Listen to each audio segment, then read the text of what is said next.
रहे हैं मिथिलेश तिवारी जो आपके प्रत्याशी हैं, हम लोग के साथी विधायक भी रहे हैं, और रामकुमार सिंह जी और मिथिलेश राजभर जी, राजेश पांडे जी जो हमारे प्रधान सचिव हैं हिंदुस्तानी अवाम मोर्चा सेकुलर के, राकेश रंजन जी जो मुख्यमंत्री ही किसी भी मंत्री परिषद का प्रधान होता है, मंत्री थे, वो तो रामायण गीता और क्या क्या के बारे में अनेक बातें बोलते रह गए। मंत्रिमंडल में एक दिन बैठक नहीं किए और एक दिन एक फाइल पर दस्तखत नहीं किए, तब फिर प्रस्ताव भी वो नहीं दे सके थे। तो प्रस्ताव देने वाला कौन? तो माननीय नीतीश कुमार का पार्लियामेंट्री अफेयर्स के लोग ने प्रस्ताव दिया और शिक्षकों की बहाली हुई। तब फिर ये बिहार की जनता को क्यों बरगलाया जा रहा है कि ये तेजस्वी प्रसाद ने किया? न तो उनका मंत्री थे, आए एक दिन दस्तखत करने के लिए आए और न ऑफिस में कुछ रहे, तो फिर कैसे बहाली किया? बहाली नीतीश कुमार ने किया, एक बात। और दूसरी बात ये कहना चाहते हैं मेरे भाइयों कि उनके पास 4-5 विभाग थे, बड़ा बड़ा विभाग थे। उन विभाग में कितनी नौकरियां उन्होंने दी? तो यदि अपने विभाग में वो नौकरियां नहीं दे सकते थे तो फिर शिक्षा विभाग में नौकरी देने का कौन सवाल था? तो इसलिए मैं कहता हूँ कि वो बार बार कह करके हमारे युवाओं को बरगलाते हैं। इसलिए मेरे दोस्तों, हम कहना चाहते हैं कि जो भी बिहार में काम किया वो नीतीश कुमार जी ने किया है, और नीतीश कुमार के चलते ही आज बिहार आगे है, हर दृष्टिकोण से आगे है। अभी चर्चा हुई, ठीक ही कहा गया। आज बिहार में आप जानते हैं कि हम 1980 से विधायक, मंत्री और कुछ दिन बिहार के मुख्यमंत्री भी रहे हैं। 1980 और आज की स्थिति हम देखते हैं, मंत्री के नाते उस समय हमको साहबगंज जाना होता था, बगहा जाना होता था, या इधर कैमूर आना होता था, तो पटना से एक दिन जाना, एक दिन आना, एक दिन काम करना, 3 दिन समय लगता था। लेकिन आज बिहार के कोई भी कोना से आदमी चलेगा पटना के लिए तो वो 4 घंटा या 5 घंटा में निश्चित आ जाएगा। ये पराक्रम नीतीश कुमार का है, नीतीश कुमार ने किया। ये नहीं बार बार कहते हैं, लेकिन वो झूठी बात बोलते हैं कि हमने नौकरी दी। और इसके बाद ठीक ही हमारे साथी ने कहा बिजली की बात। जब हम 1980 और 85 के बीच में गांव में रहते थे तो हल्ला होता था गांव में, ये बिजली आई, बिजली आई, बिजली आई। हम लोगों को संदेशा होता था क्या डकैती आ गई, क्या डकैत के आ गए, क्या मालूम हुआ कि नहीं, बिजली आई है। सब किसान खेतों पर गए हैं वो चलाने के लिए, पटाने के लिए खेत, और फिर 2 घंटा में बिजली साफ। यानी उस समय 500 मेगावाट से लेकर के 700 मेगावाट की बिजली मिलती थी। ये हालत थी 1980 और 85 के बीच में। अब आज जानते हैं मेरे भाइयों, आपसे कहना चाहते हैं, आज यहाँ 7000 मेगावाट बिजली बिहार को मिल रही है और 22 घंटा 24 घंटा तक बिजली मिलती है। और यही कारण है कि लालटेन की आवश्यकता आज नहीं आई बच्चों को पढ़ने के लिए, LED बल्ब हो गया है। और मोबाइल चार्ज कराने के लिए प्रखंड में और जिला में नहीं जाना पड़ता है, सब अपने घर में ही मोबाइल चार्ज करा लेते हैं। ये बात है ना, मोबाइल कहाँ चार्ज कराते हैं, सब अपने घरों में चलाते हैं। तब फिर लालटेन की क्या ज़रूरत है? लालटेन युग समाप्त हो गया। इसीलिए मैं कहना चाहता हूँ कि नीतीश कुमार सड़कों की जाल बिछवा दिए, बिजली आज 24 घंटा दे रहे हैं, विकास किया, और नौकरियाँ की बात उन्होंने कही है।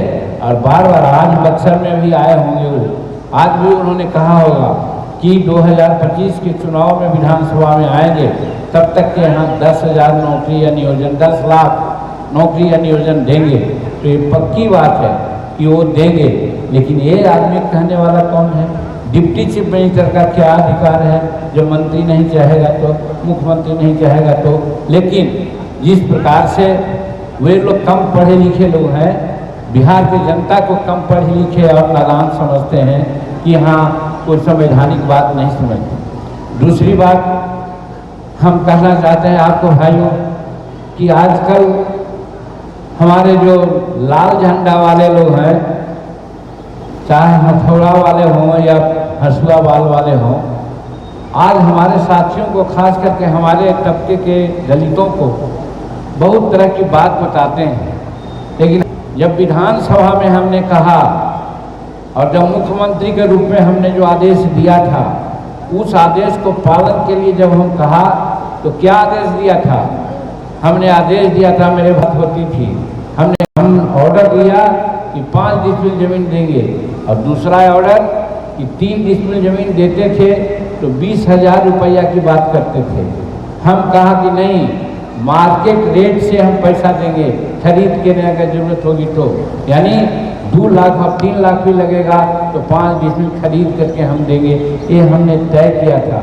और फिर हमने किया था तय कि सभी, आज आप जान लें, हमारे पत्रकार बंधु भी इस बात को समझें, बिहार में 21 लाख एकड़ जमीन भूदान का, सीलिंग का बिहार सरकार की है और बिहार में लगभग 13 लाख हमारे ऐसे परिवार हैं जिनके पास 1 इंची जमीन नहीं है।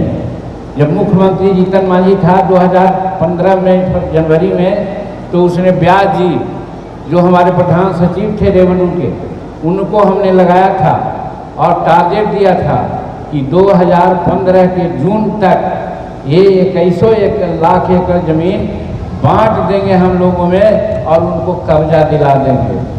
अफसोस हुआ कि नहीं हुआ। और उसके बाद नीतीश कुमार जी ने भी जो काम किया है, आज तक करीब करीब 5 लाख एकड़ जमीन बांटी गई है। 5 लाख एकड़ जमीन बांटी गई है भूदान का, सीलिंग का और बिहार सरकार का। हम विधानसभा में इस बात को कहे हैं, हमारे पत्रकार मित्र जानते होंगे, बताए होंगे। आज भी मैं कहना चाहता हूँ कि आज वो 5-6 लाख एकड़ जमीन जो हम पर्चा दिया है, चाहे तो बासकी जमीन के लिए दिया है या खेती करने के लिए दिया है, उसमें 70% जमीन, या दोबारा कहते हैं कि अगर 100 एकड़ जमीन है तो 70 एकड़ जमीन आज हमारे कब्जे में नहीं है। ये बिहार सरकार बीच में भाजपा जो गठबंधन की सरकार थी, जो आज कहते हैं गरीबों के बारे में, और जिसका आज समर्थन कर रहा है सीपीआई और सीपीएम, वो भी उस सरकार में थे, कब्जा नहीं दिला सके। और इसी बात को जब हम विधानसभा में कहे थे तो नीतीश कुमार, चूंकि उस समय महागठबंधन में थे, वो अपना पक्ष रखते समय थोड़ा सा इधर उधर की बात भी उन्होंने की थी।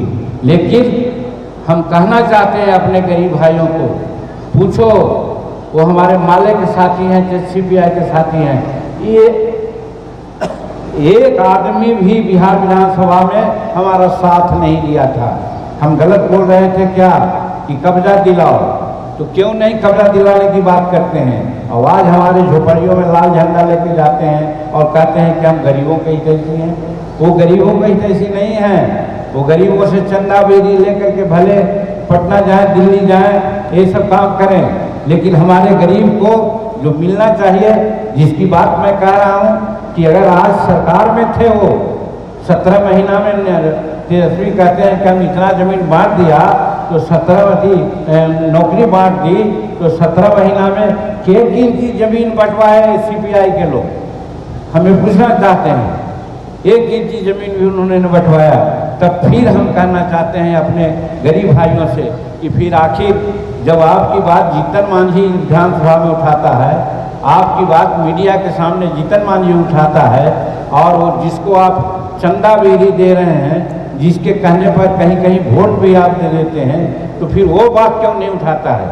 तो इसलिए हम कहना चाहते हैं, आगे आने वाला चुनाव जो आज है, इस चुनाव में आप लोग समझदारी से काम कीजिए और नीतीश कुमार के नेतृत्व में जो सरकार चल रही है, उस नेतृत्व का जो गठबंधन है, उस गठबंधन के पक्ष में हमारा दलितों का एक एक वोट जाना चाहिए। ये हम आपसे अनुरोध करने के लिए आए हैं, क्योंकि वही काम करेगा, दूसरा काम नहीं करेगा।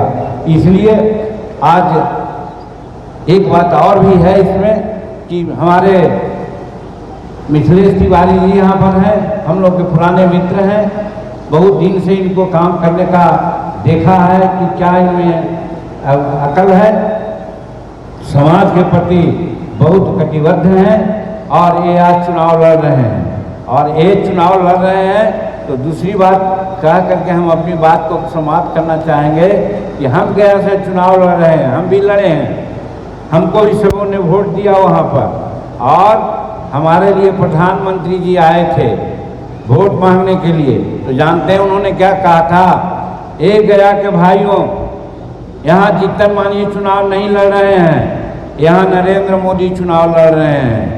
वही बात हम यहाँ करना चाहते हैं कि जो बाहरी भीतरी और इधर उधर की बात कोई करता है वो सुन ले दिल से कि यहाँ पर मिथिलेश तिवारी चुनाव नहीं लड़ रहे हैं, यहाँ पर नरेंद्र भाई मोदी जी चुनाव लड़ रहे हैं, और इसलिए उनको वोट देना चाहिए। और क्यों देना चाहिए उस संबंध में जगत भी बातें ज़्यादा हो रही है, हम रुकना चाहते हैं, लेकिन एक बात कह के हम अपनी बात को बताते हैं कि नरेंद्र मोदी आज हिंदुस्तान नहीं संसार का सबसे ताकतवर प्रधानमंत्री में माने जा रहे हैं। और उनके इशारा पर पहले हम जानते हैं 1980 से हम विधायक रहे हैं, मंत्री रहे हैं और मुख्यमंत्री रहे हैं। कई एक प्रधानमंत्रियों को हमने देखा है, जब विदेश की मीटिंग होती थी तो हमारे भारत के प्रधानमंत्री की ओर नहीं लोग देखते थे, और आज हमारे नरेंद्र मोदी जी G20 की बैठक में अध्यक्षता किया और शान के साथ एक तरह से मास्टर माइंड की तरह सब लोगों को गवर्न किया। ऐसा पर्सनालिटी का मंत्री प्रधानमंत्री हमारा है। और दूसरा जो हम हर वक्त कहते हैं, हो सकता है आपको ना कोई कहा होगा, आज रूस और यूक्रेन में युद्ध चल रहा है। हमारे बच्चे 22,000 जो मेडिकल पढ़ने के लिए गए थे वहाँ फंस गए थे। तो जानते हैं कितना ताकतवर हमारे प्रधानमंत्री जी हैं। हमारे प्रधानमंत्री ने कहा रूस के राष्ट्रपति को, ए पुतिन युद्ध तुम रोको, और युद्ध रुक गया। पुतिन ने पूछा आपका बच्चा निकला कि नहीं निकला, कैसे जाने? तब प्रधानमंत्री ने कहा जिस लड़के के हाथ में भारतीय तिरंगा झंडा होगा, उनको तो यही आदतें हैं।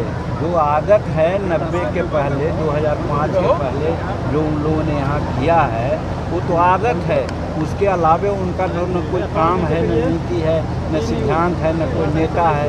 तो यही आप मधुबनी में देखिए, मधुबनी में भी तांडव हुआ है, उन लोगों ने किया है। तो कहने का मतलब ये शुरू कर दिया है कि ये दिखलाना चाहता है कि ये चुनाव ठीक ढंग से नहीं हो रहा है, जबकि चुनाव बहुत बढ़िया से हो रहा है, शांतिपूर्वक हो रहा है। उसको लोग डिस्टर्ब करना चाहते हैं। हार मान गए क्या लोग? निश्चित हार मान गया, हताश हो गया है वो लोग।